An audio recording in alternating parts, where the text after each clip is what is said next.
ପିଲାମାନେ welcome to my channel.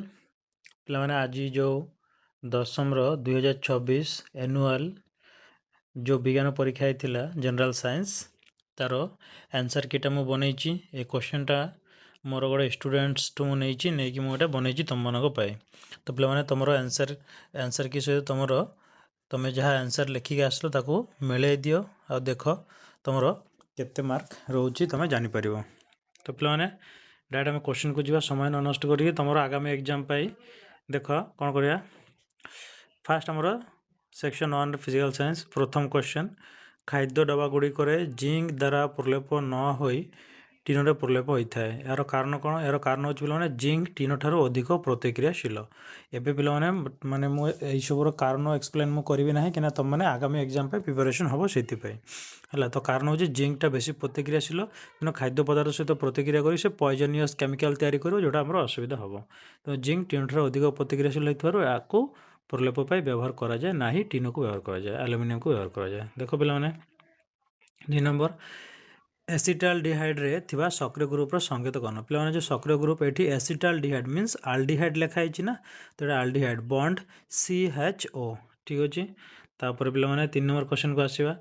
3 number question पे देखिपर जे निम्नलिखित क्यों कार्बन निम्नलिखित क्यों हाइड्रोकार्बन जैविक दहन हेले कला धुआ दिए ना कला धुआ दिए ना पे अर्थात अप्रुक्त हाइड्रोकार्बन गुड़ाक कला धुआ दिए प्रोक्त हाइड्रोकार्बन गुड़ाक कला धुआ दिए ना। तो पे ये जो मोर देती C2H6 C2 methane ethane ethane आटा तुम हूँ CnH2n+2 अर्थात प्रथमटा ही जो बीट ऑन लिखाई सेटा ही हूँ पे केवल प्रोक्त हाइड्रोकार्बन अलग जो गुड़ाक अच्छे से हूँ आल्किन और आल्काइन जोटा कि अप्रुक्त। तो आंसर हूँ ए केवल बीट ऑन आंसर ए। तापर 4 नंबर पे तुम्हें घरे तैयारी करिथिबा आचार को बेसी दिन संरक्षण करने क्यों पदार्थटी से व्यवहार कर पे देख इथेनॉल तो पॉइजनियस आम इथेनॉल व्यवहार करवा ना यही क्षेत्र में जेहेतु आम खाद्य जिनिस तो लुण आम साधारणतः लुण द्वारा आम साइड रखुचे है। इथेनिक एसिड मीन्स पे यहाँ हूँ एसिटिक एसिड मैंने भिनेगार आचार तुम साधारणतः भिनेगार तो दिखाई रोचे तेणु आंसर हम पे बी आउ सी अर्थात उभय बी और सी बुझीपार पे उभय बी और सी। तापर आम जा पे क्वेश्चन नंबर 5 न्यूलैंड को अष्टक नियम क्यों मौलिक पर्यटन प्रযোज्य था से पे कैल्शियम पर्यटन प्रযোज्य था ठीक अच्छे। तापर आम जा पे नेक्स्ट क्वेश्चन जो अच्छी देख दत्त चित्र में 3टी मौलिक ए बी और सी पर्याय सारणी में अवस्थित दर्शाई। तो यहाँ हूँ पे पर्याय सारणी यहाँ हूँ ग्रुप संख्या अर्थात 16 नंबर ग्रुप है यहाँ हूँ 17 नंबर ग्रुप। तो ये आम पीरियड टेबुल तौक देखिए कौन हो पे देख ये कही आमर ए सी ठारू कम प्रतिक्रियाशील सी ए ठारू कम प्रतिक्रियाशील बी रो आकार सी ठारू छोट ए युक्तात्मक आयन दिए पे 17 नंबर ग्रुप से तो निश्चय केवे युक्तात्मक आयन देव ना कि अधातु है। तो यहाँ आमर डी नंबर भूल हो गला। सी नंबर जो देखिए पे बी रो आकार सी ठारू छोट बी रो आकार के सी ठारू छोट हम ना कहीं बी आमर लेफ्ट हैंड साइड अच्छे अर्थात आमर कम संख्यक ग्रुप आड़ को अच्छी यहाँ आकार बड़ हम तेना भूल अच्छी।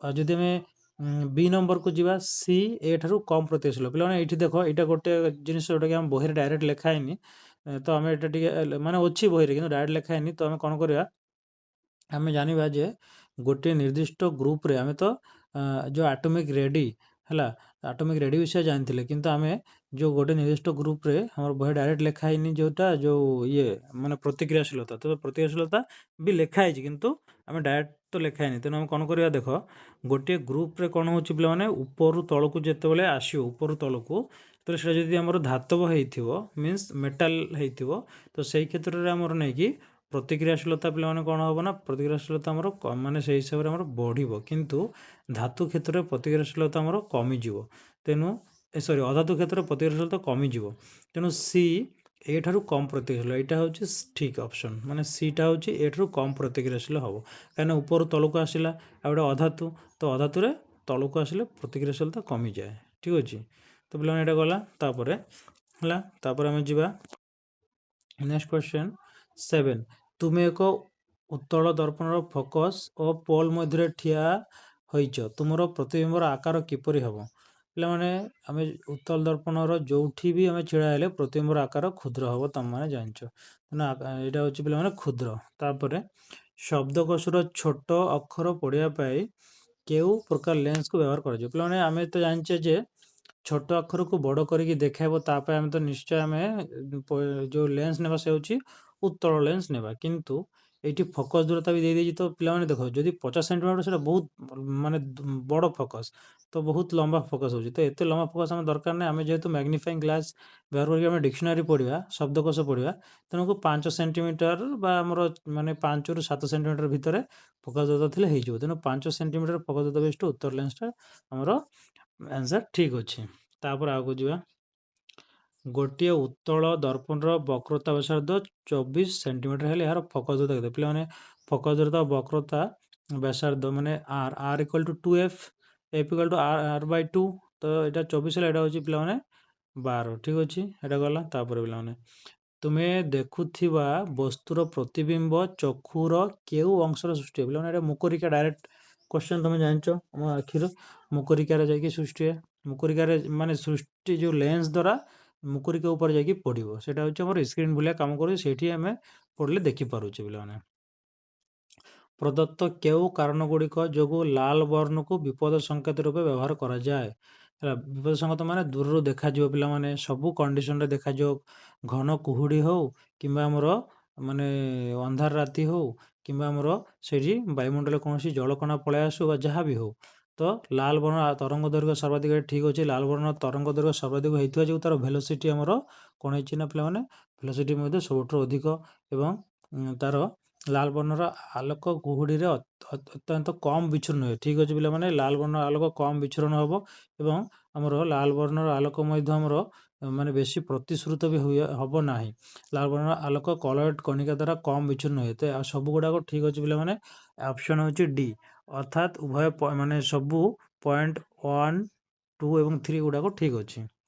ତାପରେ ପିଲାମାନେ ନିମ୍ନୋକ୍ତ କେଉଁଠି ଏକ ଭୋଲ୍ଟକୁ ସୂଚାଏ? 1 ଭୋଲ୍ଟ ପିଲାମାନେ W equal to V Q ବା ଆମେ କହିପାରିବା ଭି ଇକ୍ୱାଲ୍ ଟୁ W/Q। ଏଠି W ହେଉଛି ଆମର ଜୁଲ୍ ଆଉ Q ହେଉଛି କୁଲମ୍ ତ 1 ଜୁଲ୍ ବାଇ 1 କୁଲମ୍ ପିଲାମାନେ ହେଲା 1 ଜୁଲ୍ ବାଇ 1 କୁଲମ୍ ଯେଉଁ ଫର୍ମୁଲା ତୁମେ ଜାଣିଛ W equal to V Q ବା ଆମର ଭି ଇକ୍ୱାଲ୍ ଟୁ W/Q ସେଇ ଜାଗାଟା ଆମେ ତାର ଏସଆଇକୁ ଡିଫାଇନ୍ କରିପାରିବା। 13 ନମ୍ବର ପିଲାମାନେ ତୁମେ 220 ଭୋଲ୍ଟ ବିଦ୍ୟୁତ୍ ଲାଇନ୍ ଅର୍ଥାତ୍ ଭି ହେଉଛି 220 ଦେଇଛି ଆଉ 110 ଓମ୍ ରେଜିଷ୍ଟାନ୍ସ ଆର୍ ଦେଇଛି 110। ପିଲାମାନେ ଆଇ ବାହାର କରିବା ଆଇ ଇକ୍ୱାଲ୍ ଟୁ ତୁମର କ'ଣ V equal to I R ohm's law ହିସାବରେ ତ V equal to I R ହେଲେ I equal to V by R ତ 220 ବାଇ 110 ଇକ୍ୱାଲ୍ ଟୁ ତୁମର 2 ଏମ୍ପିୟର ହେବ 2 ଏମ୍ପିୟର 2A ଓକେ।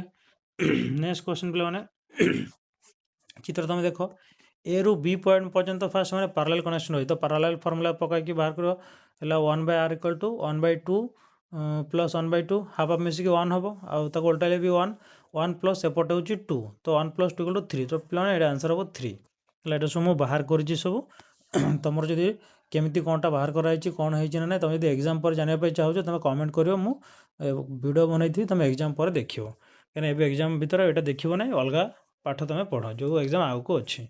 ତାପରେ ଗୋଟିଏ ବିଦ୍ୟୁତ୍ ସ୍ରୋତଧାରୀ ଦୀର୍ଘ ସଳଖ ସୋଲେନଏଡ଼୍ର ଭିତର ଅଂଶ ପିଲାମାନେ ଡାଇରେକ୍ଟ କ୍ୱେଶ୍ଚନ୍ ଗୋଟେ ସୋଲେନଏଡ଼୍ର ଭିତର ଅଂଶରେ ସବୁ ଜାଗାରେ ସମଚୁମ୍ବକ କ୍ଷେତ୍ର ସୃଷ୍ଟି ହୋଇଥାଏ। ମୁଁ ବାରମ୍ବାର ତୁମକୁ ଏଇଟା କହିଥିଲି ତ ସବୁବେଳେ ଭିତରେ ସମଚୁମ୍ବକ କ୍ଷେତ୍ର ସୃଷ୍ଟି ହୋଇଥାଏ ପିଲାମାନେ ତ ଏଇଟା କ'ଣ ହେବ ନା ସବୁଠାରେ ସମାନ ଚୁମ୍ବକ କ୍ଷେତ୍ର ସୃଷ୍ଟି ହେବ। ଠିକ୍ ଅଛି ପିଲାମାନେ ତ ଗୋଟିଏ ତମ୍ବା ତାର କୁଣ୍ଡଳୀ ଗୋଟିଏ ଚୁମ୍ବକୀୟ କ୍ଷେତ୍ରରେ ଘୁରୁଛି ଗୋଟେ ତମ୍ବା ତାର କୁଣ୍ଡଳୀ ଯଦି ଚୁମ୍ବକୀୟ କ୍ଷେତ୍ର ଘୁରୁଛି ପିଲାମାନେ ଏଇଟା ମଟରକୁ ମନେ ପକାଅ କିମ୍ବା ଜେନେରେଟରକୁ ମନେ ପକାଅ ପ୍ରତି ଅର୍ଦ୍ଧ ଘୂର୍ଣ୍ଣନରେ କ'ଣ ହେଉଛି ନା ତାର ଦିଗ ଯଦି ସେଠି ଆମର ସ୍ଲିପ୍ ରିଙ୍ଗ ବଦଳ ଯଦି ଆମର ବିଖଣ୍ଡିତ ବଳୟ ଲାଗିଥାଉଛି ତ ପ୍ରତି ଅର୍ଦ୍ଧ ଘୂର୍ଣ୍ଣନରେ ଆମର କ'ଣ ହେବ ପିଲାମାନେ ବିଦ୍ୟୁତ୍ ଦିଗ ପରିବର୍ତ୍ତନ ହେବ ତ ଏଠି ଅର୍ଦ୍ଧ ଘୂର୍ଣ୍ଣନ ପରେ ଆନ୍ସର୍ ହେଉଛି ଅର୍ଦ୍ଧ ଘୂର୍ଣ୍ଣନ ପରେ।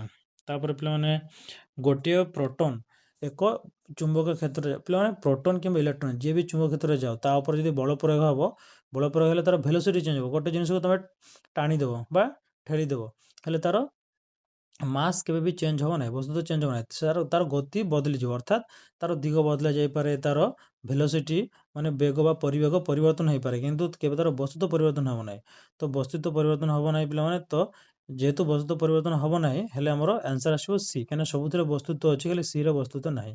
ତୁମେ କହିବ ସାର୍ ପରିବେଗ ପରିବର୍ତ୍ତନ ହେଲେ ସଂବେଗ ତ କେମିତି ପରିବର୍ତ୍ତନ ହେବ? ସଂବେଗ ପିଲାମାନେ P equal to momentum, P equal to ହେଲା ତୁମର ସେଇଟା ହେଉଛି ମାନେ ଏମ୍ ଭି, ମାସ୍ ଇଣ୍ଟୁ ଭେଲୋସିଟି ହେଲା, P equal to M V. ତ ଏମ୍ ଭିରେ ଏଠି ଭେଲୋସିଟି ଅଛି ନା, ତ ପରିବେଗ ପରିବର୍ତ୍ତନ ମାନେ ସଂବେଗ ବି ପରିବର୍ତ୍ତନ ହେବ, ତ ସି।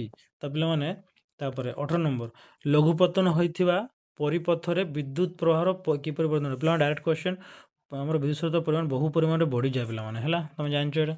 ତାପରେ ହେଲା ତୁମର ଏଇଠି ଏଇ କ୍ୱେଶ୍ଚନ୍ ଏଇଟା ତୁମେ ଯଦି ସଲ୍ଭ କର, ଏପଟେ ଦେଖ ଲୁହା Fe3O4 ଅଛି, Fe3 ଅର୍ଥାତ୍ ଏଇଠି Fe3 ହେବ, ଅର୍ଥାତ୍ ଏ ଜାଗାରେ ହେବ 3, ଆଉ ଏଇଠି ଆମର ରହିଲା ହାଇଡ୍ରୋଜେନ୍ ବି ଆଉ H2 ରହିଲା, ତ ବି ଜାଗାରେ କେତେ ହେବ? ଏପଟେ ଦେଖ ଜଳ ୱାଟର ମଲିକୁଲ୍ ପାଖରେ କେତେ ଅଛି? 4H2O, ତ 4H2O ବୋଲେ 4 ଦୁନେ 8, ଏପଟେ ହେଲା ତୁମର ବି ପାଖରେ 4 ହେବ, ବୋଲେ 4 ଦୁନେ 8, ଏଇଟା ଆନ୍ସର୍ ହେବ 3 ଆଉ 4, ତ ଅପସନ୍ ହେଇଯାଉଛି ବି।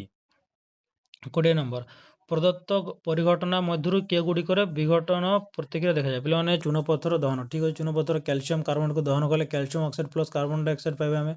ପ୍ରାକୃତିକ ଗ୍ୟାସ୍ ହେଲା, ପ୍ରାକୃତିକ ଗ୍ୟାସ୍ରେ ସାଧାରଣତଃ ଆମର କ'ଣ ଥାଏ ପିଲାମାନେ? ପ୍ରାକୃତିକ ଗ୍ୟାସ୍ରେ ଆମର ଥାଏ ବ୍ୟୁଟେନ୍, ତ ୟାକୁ ଦହନ କଲେ ବି ଆମେ ସେଇଟା ପାଇବା ପିଲାମାନେ, ମାନେ ଗୋଟିଏ ଗ୍ୟାସ୍ ଦହନ ହେଇକି ତାପ ବାହାରିବ ହେଲା, ତାପରେ ଆମର ଅଙ୍ଗାରକାମ୍ଳ ବାହାରିବ, ତ ଏଇଟା ବି ବିଘଟନକୁ ଯାଉଛି।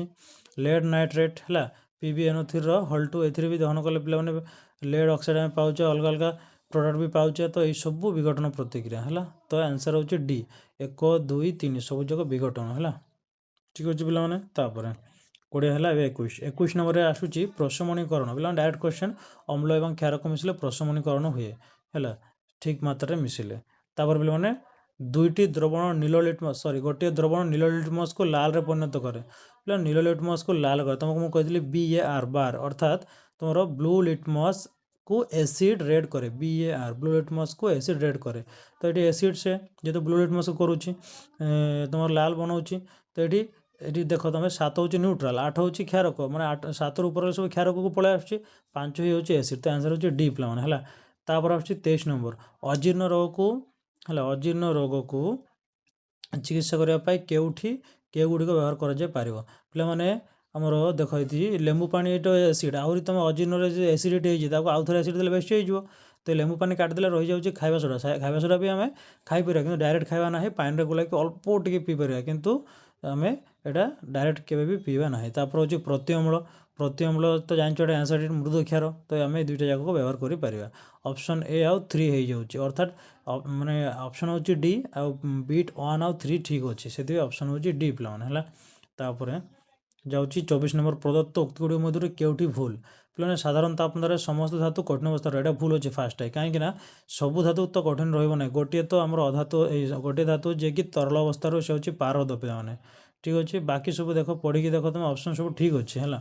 ତାପରେ 25 ନମ୍ବର, ସିନାବାର ମାନେ ପିଲାମାନେ HGS, ଅର୍ଥାତ୍ ତୁମର ମର୍କ୍ୟୁରୀ ଅକ୍ସାଇଡ୍, ମର୍କ୍ୟୁରୀ ସଲଫାଇଡ୍, ତ ପିଲାମାନେ ମର୍କ୍ୟୁରୀ ସଲଫାଇଡ୍ ଧାତୁ ପିଣ୍ଡକୁ ତୁମେ ଉତ୍ତେଜ କଲେ ସବୁବେଳେ ଅକ୍ସାଇଡ୍ ମିଳୁଛି, ତ ଏଠି HgO ହେବ, ତ HGSରୁ ହେଇଗଲା HgO ହେଲା, ମର୍କ୍ୟୁରୀ ଅକ୍ସାଇଡ୍ ହେଇଯିବ ପିଲାମାନେ, ତ ଏଇଠି ଆମର ହେଇଗଲା ତୁମର କ'ଣ, ଏଇଟା ମର୍କ୍ୟୁରୀ ଅକ୍ସାଇଡ୍ ହେଇଗଲା, ତ ଏଇଟା ହେଇଯାଇଛି ଆମର ଅପସନ୍ ଏ ହେଇଯାଉଛି। ବାସ୍ ଆମର ଫିଜିକାଲ୍ ସାଇନ୍ସ ସରିଲା ପିଲାମାନେ, ଏବେ ଆସିବ ଲାଇଫ୍ ସାଇନ୍ସ ପିଲାମାନେ, ଦେଖ ଲାଇଫ୍ ସାଇନ୍ସ ସେକ୍ସନ୍ ବି ହେଲା।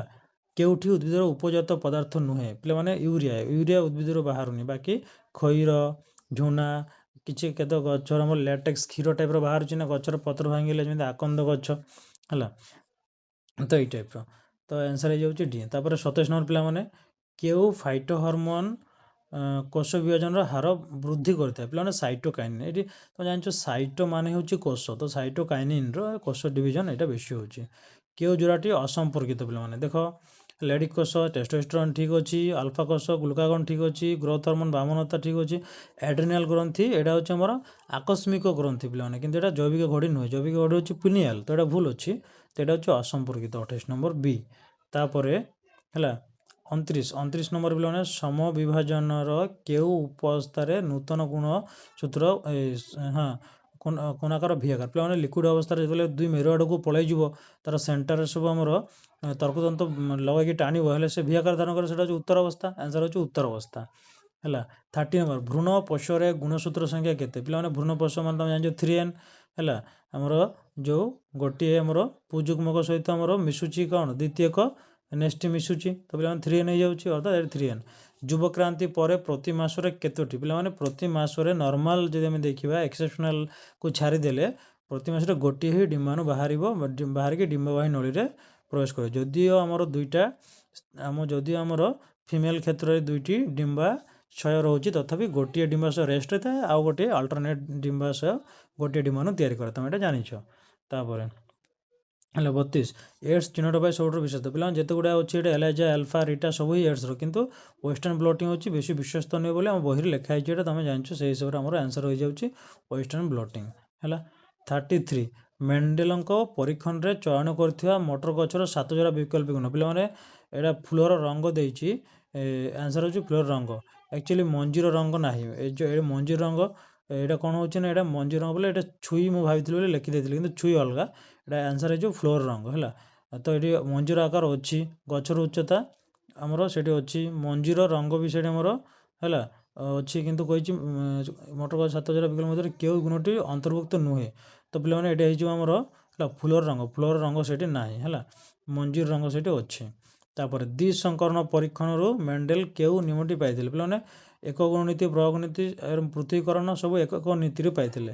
ଏଇଟା ହେଉଛି ଦ୍ୱିତୀୟକ ଯେଉଁ ସଂକରଣ ପରୀକ୍ଷଣ ଅଛି ସେଥିରୁ ସେ ପାଇଥିଲେ ସ୍ୱାଧୀନ ଅପିବହନ ନିୟମ। ହେଲା 34 ଗଲା 35 ନିମ୍ନଲିଖିତ କେଉଁଠି ଅନୁରୂପୀ ଅଙ୍ଗ? ପିଲାମାନେ ଅନୁରୂପୀ ଅଙ୍ଗ ମାନେ ତୁମେ ଜାଣିଛ ଅନୁରୂପୀ କାହାକୁ କୁହାଯାଏ? ହେଲା ଯେଉଁଟା ତୁମର ହେଲା ପତଙ୍ଗର ଡେନା ଆଉ ବିହଙ୍ଗର ଡେନା। ପିଲାମାନେ ପତଙ୍ଗର ଡେନା କ'ଣ କରୁଛି ଆଉ ବିହଙ୍ଗର ଡେନା କ'ଣ କରୁଛି? ହେଲା ଅର୍ଥାତ୍ ଅନୁରୂପୀ ମାନେ ଦେଖିବାକୁ ତୁମର ସେମ୍ ହେଇଛି।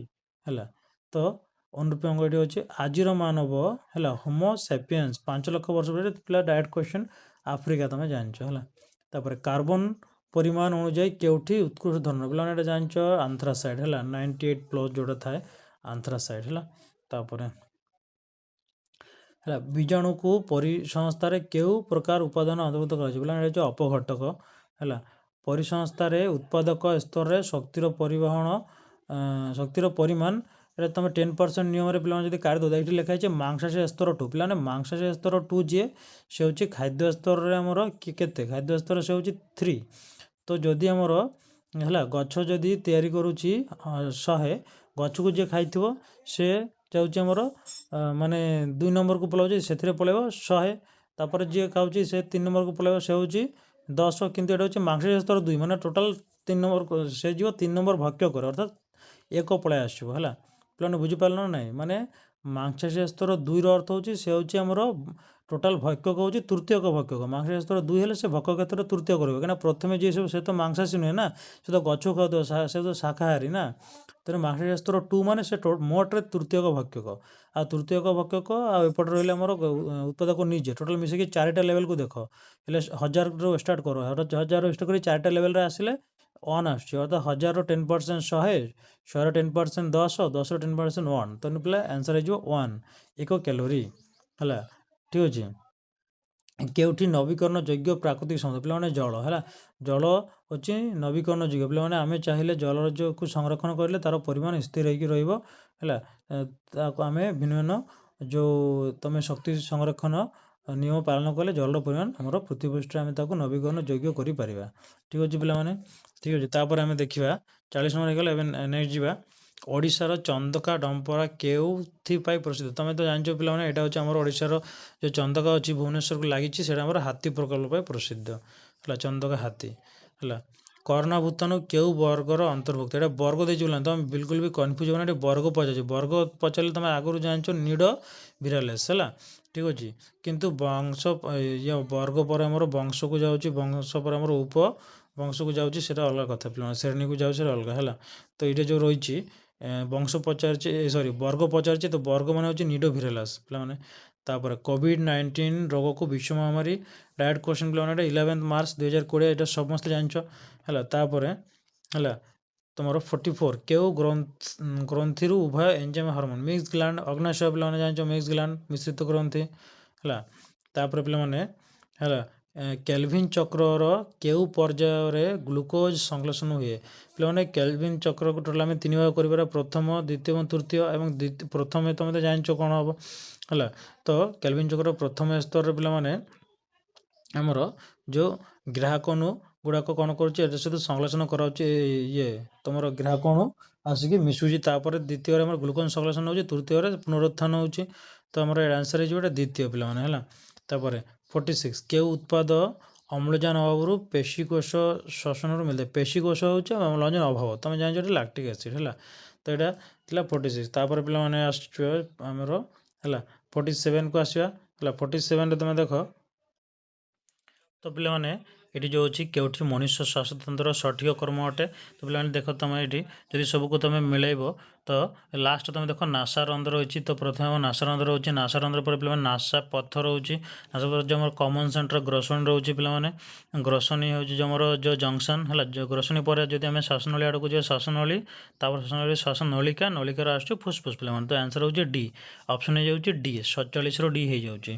ତାପରେ ପିଲାମାନେ 48 କେଉଁ ବଳ ଯୋଗୁଁ ଜଳ ସର୍ବଦା ଜାଇଲିମ୍ ଭିତ୍ତି ସହ ଲାଗି ରହେ ପିଲାମାନେ ଏଇଟା ହେଉଛି ଆମର ସଂଲଗ୍ନ ବଳ ସଂଲଗ୍ନ ବଳ ମାନେ କ'ଣ ଜଳ ଏବଂ ଜାଇଲିମ୍ ଭିତ୍ତି ଭିତରେ ସଂଲଗ୍ନ ବଳ ଏବଂ ଯଦି ଆମେ କହିବା ଜଳ ଅଣୁ ମଧ୍ୟରେ ହେଉଛି ତୁମର ସେଇଟା ହେଉଛି ହେଲା ସଂଶକ୍ତି ବଳ କିନ୍ତୁ ଆମର ଏଇଟା ହେଉଛି ସଂଲଗ୍ନ ବଳ ହେବ ଅପସନ୍ ହେଉଛି ଆମର ବି 48ର ଅପସନ୍ ବି ସଂଲଗ୍ନ ବଳ କାହିଁକି ନା ଜଳ ଏବଂ ଜାଇଲିମ୍ ହେଲା।